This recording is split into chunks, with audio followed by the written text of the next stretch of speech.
दोस्तों आज আমি কি স্টাৰ্ট কৰিম আজি আমি স্টাৰ্ট কৰিম এসিড খাৰ লবণ ক্লাস 10 ৰ চেপ্টাৰ 2 প্ৰশ্নাৱলী 1 and 2 আৰু যদি তোমালোকে এসিড খাৰ লবণৰ অনুশীলনী ভিডিওটো এতিয়ালৈকে চোৱা নাই ডেসক্ৰিপচন বক্সত এসিড খাৰ লবণ বুলি লিংক এটা আছে ডেসক্ৰিপচন বক্সত এসিড খাৰ লবণ বুলি লিখি থোৱা আছে সমান শ্ৰেণী বুলি লিংক এটা দি আছে লিংকটো টিপিবা তাতে গৈ দেখিবা যে অনুশীলনী ভিডিওটো আছে তোমালোকে চাই ল'বা হৈ গ'ল এতিয়া আমি স্টার্ট কৰো So first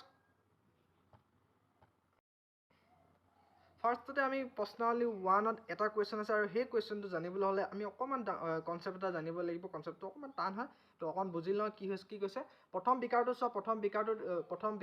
চোৱা নীলা কাগজ এখন আছিল এখন লিটমাছ বুলি কয় দেই সেই নীলা লিটমাছ কাগজখন আমি ক'ত ডুবালো এসিডত ডুবালো এসিড মানে কি অম্ল হৈ গ'ল অম্ল সেই অম্লটো ডুবাই দিলো সেই নীলা কাগজখন হৈ গ'ল কি হৈ গ'ল ৰঙা হৈ গ'ল চোৱা এসিডত ডুবাই দিব লাগে ৰঙা হৈ গ'ল তেনেকে এফালে কি আছে বেছ মানে কি খাৰ আছে খাৰত কি ডুবাইছিলো ৰঙাখন ডুবাইছিলো ৰঙা লিটমাছ কাগজ এখন ডুবাইছিলো কিন্তু হিফালে কি তলত গৈ কি হৈ গ'ল নীলা হৈ গ'ল দেখিলা নীলা হৈ গ'ল দেখিলা এসিডে কি কৰে নীলা লিটমাছ কাগজ তেতিয়ালে ৰঙা কৰে মানে অম্লয় আৰু খাৰে কি কৰে বেছে কি কৰে ৰঙা লিটমাছ কাগজ নীলা কৰে একদম মনত ৰাখি থাকিব আকবাৰ ৰিভাৰ্স কৰিলে এসিডে কি কৰে নীলা লিটমাছ কাগজ কলৈ পঠিয়াই দিয়া ৰঙালৈ তেনেকে বেছে কি কৰে ৰঙা লিটমাছ কাগজ কি কৰে নীলালৈ কমপ্লিট আৰু যদি দুইখন কাগজ এনেকুৱা এটা ডব আছে দুইখন কাগজ নীলাখনো দিলো আৰু ৰঙাখনো দিলো হৈ গ'ল একো চেঞ্জ নহল এখন নীলাখনো ৰঙা নহল ৰঙাখন নীলা হল তেতিয়া গম পালা যে সেই ডবটো এসিডো নহয় খাৰো নহয় নিউট্ৰেল ডব হৈ গ'ল নিউট্ৰেল একো নাই মানে মাজত থাকে পখম বুলি কয় সেইটো হৈ গ'ল এতিয়া কৈছে এক নম্বৰ প্ৰশ্নাৱলী 1 ৰ এসিড খাৰ লবণৰ যে তোমাক তিনিটা পৰীক্ষানল দিয়া আছে টেষ্ট টিউব বুলি ধৰি লোৱা হৈ গ'ল তিনিটা পৰীক্ষানল দিয়া আছে এটাত পাতিত পানী দিয়া আছে আন দুটাত কমে এসিড আৰু খাৰ দিয়া আছে এটাত পানী দিয়া আছে ধৰি লওক পাতিত পানী মানে বাদ দিয়া পানী দিয়া আছে হৈ গ'ল আৰু তাত কি দিয়া আছে এসিড দিয়া আছে এটাত আৰু এটাত কি দিয়া আছে খাৰ দিয়া আছে এতিয়া তোমাক কেৱল ৰঙা লিটমাছ কাগজখন দিছে অকল ৰঙা লিটমাছ কাগজখন দিছে আৰু পৰীক্ষানলত সেই পৰীক্ষানলখিনি ক'ত কোনটোত কি আছে কেনেকৈ ধৰিব পাবি বুলি কৈছে হৈ গ'ল এতিয়া আমি কি কৰিম সেই ৰঙা লিটমাছ কাগজখন গোটেইকেইটাতে ডুবাই দিম হৈ গ'ল প্ৰথমতে ৰঙা লিটমাছ কাগজ গোটেইকেইটাতে ডুবাই দিম যোনটোত ৰঙা লিটমাছ কাগজ নীলা কৰিব ৰঙা লিটমাছ কাগজ যোনটোৱে নীলা কৰিব সেইটো কি আছিলে খাৰ আছিলে এতিয়া আমি পঢ়িম কি প্ৰথমতে আমাক যোগান ধৰা ৰঙা লিটমাছ কাগজখন তিনিটা পৰীক্ষানলীত ডুবাই দিয়া হ'ল তিনিটা পৰীক্ষানলীতে ডুবাই কৰিম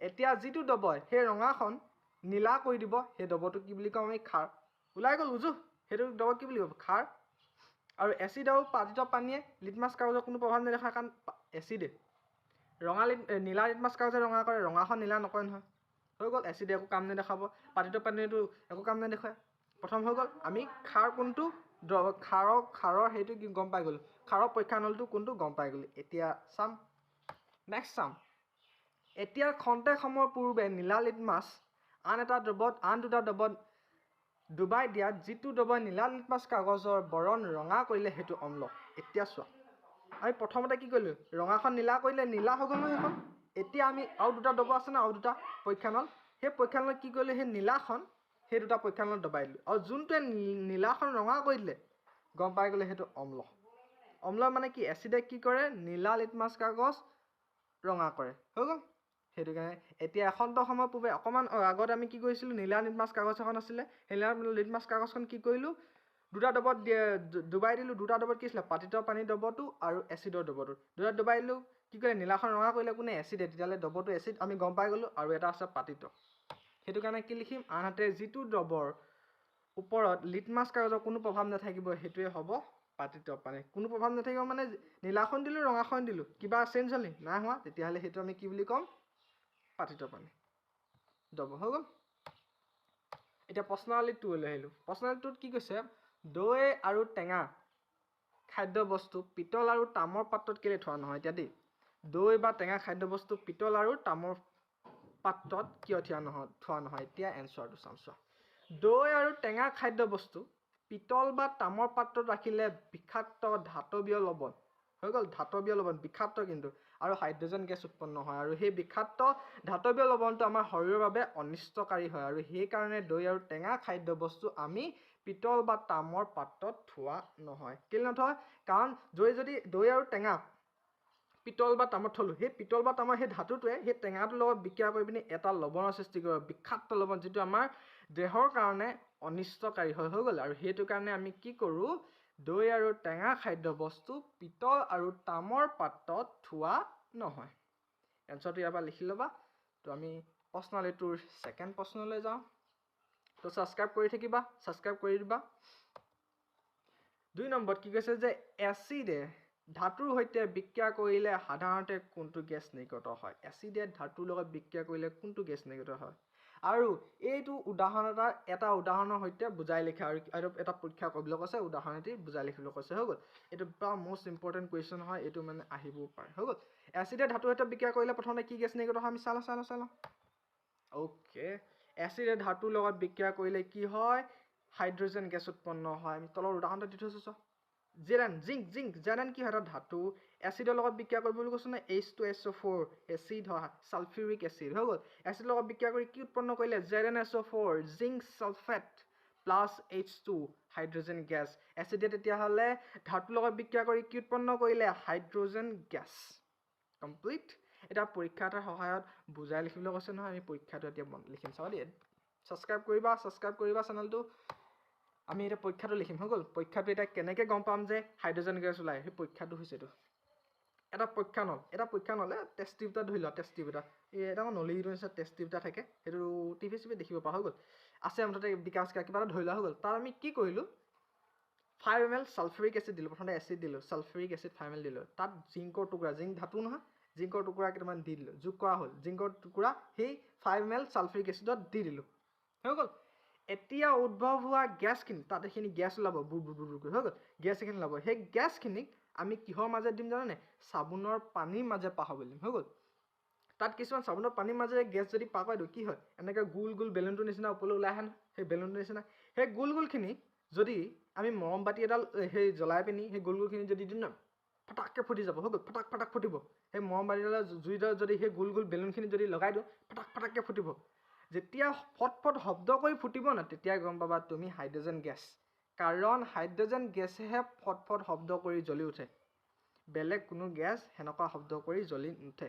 আৰু আমি ইয়াৰ পৰা প্ৰমাণ পালোঁ যে যেতিয়া এচিডত ধাতু দিম, তেতিয়া কি উৎপন্ন হ'ব? হাইড্ৰজেন গেছ উৎপন্ন হ'ব। তো জিংকত যদি আমি ছালফিউৰিক এচিড দিওঁ, তাৰ ৰিয়েকশ্যনটো কি হয়? Zinc sulphate plus H2। Zinc হয় Zn, অসমীয়াত লিখিবা, ইয়াত ইংলিছত লিখা আছে জিংক হয়, জিংক লিখিবা, Znটো জিংক লিখিবা, H2SO4 ছালফিউৰিক এচিড, অসমীয়াত লিখিবা গোজ টু কি কাৰচিনলৈ কি হয়? সিফালে কি আছে? Zinc sulphate ZnSO4 plus H2 hydrogen gas. Subscribe কৰিবা চেনেলটো। এণ্ড 3 নম্বৰটো হৈছে, এতিয়া 3 নম্বৰটো অকণমান টান হয়, চ' ভালছে মন দিবা, হৈ গ'ল। এটা ধাতৱ যৌগ এটা আছে, যৌগ এ, এটা যৌগ এটা আছে মুঠতে, হৈ গ'ল। যৌগটো আমি এক্স, যিকোনো কিবা এটা মেথছত এক্স ধৰি লওঁ, যে যিকোনো যদি কিবা ফাইণ্ড আউট কৰিব নোৱাৰোঁ, তেতিয়া কি এক্স ধৰি লওঁ। তেনেকৈ এটা যৌগ আছে, যৌগ মানে কি? দুটা বা ততোধিক মৌল লগ লাগি গঠন হোৱা যিটো কম্পাউণ্ড তাকে যৌগ বুলি কয়, হৈ গ'ল। এতিয়া কি হ'ব? সেই যৌগ এটা এ বুলি কৈছে, যৌগটো এ, সি হাইড্ৰক্লোৰিক এচিডৰ সৈতে বিক্ৰিয়া কৰিলে, আৰু বিক্ৰিয়া কৰি পিনি কি বুৰবুনিৰ সৃষ্টি কৰে। কি ক'লে? হাইড্ৰক্লোৰিক এচিডৰ সৈতে বিক্ৰিয়া কৰিছে, হাইড্ৰক্লোৰিক এচিডৰ সৈতে বিক্ৰিয়া কৰি পিনি কি ফৰ্ম কৰিলে? বুৰবুনিৰ সৃষ্টি কৰিলে, বুৰবুৰণি সৃষ্টি কৰিছে। আৰু উৎপন্ন হোৱা সেই গেছটোৱে, যিটো গেছ উৎপন্ন হৈছে, সেইটোৱে মৰম এডাল নুমুৱাই দিয়ে। এনেই বস্তু এটা কেতিয়া নুমাব? মৰমডাল জ্বলাই থৈছোঁ, ফুৱাই দিলোঁ, মুখৰ পৰা কি ওলালে? কাৰ্বন ডাই অক্সাইড গেছ। আমি উশাহত অক্সিজেন লওঁ, নিশাহত কি লওঁ? কাৰ্বন ডাই অক্সাইড এৰি দিওঁ, হৈ গ'ল। এইটো কি এৰি দিওঁ? কাৰ্বন ডাই অক্সাইড। তেতিয়াহ'লে কোনে বস্তু নুমাব? কাৰ্বন ডাই অক্সাইড। তেতিয়াহ'লে আমি গমেই পালোঁ উৎপন্ন হোৱা গেছটোৰ নাম কি? কাৰ্বন ডাই অক্সাইড। আৰু বিক্ৰিয়াটোত উৎপন্ন হোৱা যৌগ, সেই বিক্ৰিয়াটোত আৰু এটা যৌগ উৎপন্ন হ'ব, সেইটো কি হৈছে? কেলছিয়াম ক্লৰাইড হ'লে সন্তুলিত ৰাসায়নিক সমীকৰণটো আমাক লিখিবলৈ দিছে, হৈ গ'ল। শুনি আছে? চাম এতিয়া। ধাতৱ যৌগ এ হাইড্ৰক্লোৰিক এচিডৰ সৈতে বিক্ৰিয়া কৰি কি উৎপন্ন কৰিছিল? মই আগতে কৈছিলোঁ কাৰ্বন ডাই অক্সাইড, যিয়ে এডাল জ্বলি থকা মমবাতি নুমুৱায়, হৈ গ'ল। এতেকে ধাতৱ যৌগ এ হৈছে কেলছিয়াম কাৰ্বনেট। এতিয়া চোৱা, বিক্ৰিয়াটো লিখিবলৈ কৈছে ন, সমতুল্য ধুনীয়াছে, আমি বিক্ৰিয়াটো লিখি দিলোঁ। চোৱা, এইটো কি বুলি গম পালোঁ? Calcium carbonate. এইবোৰ মনত ৰাখিব লাগিব ধুনীয়াছে। কিন্তু 11-12ত এইখিনি মনত ৰাখিব দৰকাৰ নাই, তাত বহুত বস্তু আছে, তোমালোকে অট'মেটিক নিজে নিজে মনত ৰাখিব গ'ল। ইয়াত খালি এতিয়া তুমি মনত ৰখাব লাগিব কাৰ্বন ডাই অক্সাইড, এইটো মনত ৰাখিব নালাগে, কৈ দিলোঁ কেনেকৈ উজু পদ্ধতি। এতিয়া বিক্ৰিয়া কেলছিয়াম কাৰ্বনেটে হাইড্ৰক্লৰিক এচিডৰ লগত বিক্ৰিয়া কৰি কি উৎপন্ন হ'ব বুলি কৈছিলে, ইয়াত কেলছিয়াম ক্লৰাইড বুলি কৈয়ে দিছিলে, সেইটো কাৰণে ইয়াত কেলছিয়াম ক্লৰাইড অট'মেটিক আহি গ'ল। H2O পানী উৎপন্ন হৈছে আৰু কাৰ্বন ডাই অক্সাইডটো উৎপন্ন হৈছে, কাৰণ সি জ্বলি থকা সেইডাল নুমাব লাগিব, হৈ গ'ল মমডাল নুমাব লাগিব, তেতিয়াহ'লে কাৰ্বন ডাই অক্সাইড, আৰু এইটোৱে হৈছে সমীকৰণটো। তো এইটো ধুনীয়াছে মনত ৰাখি যাবা, এইটো আহিব পাৰে, ইম্পৰ্টেণ্ট হয়, হৈ গ'ল।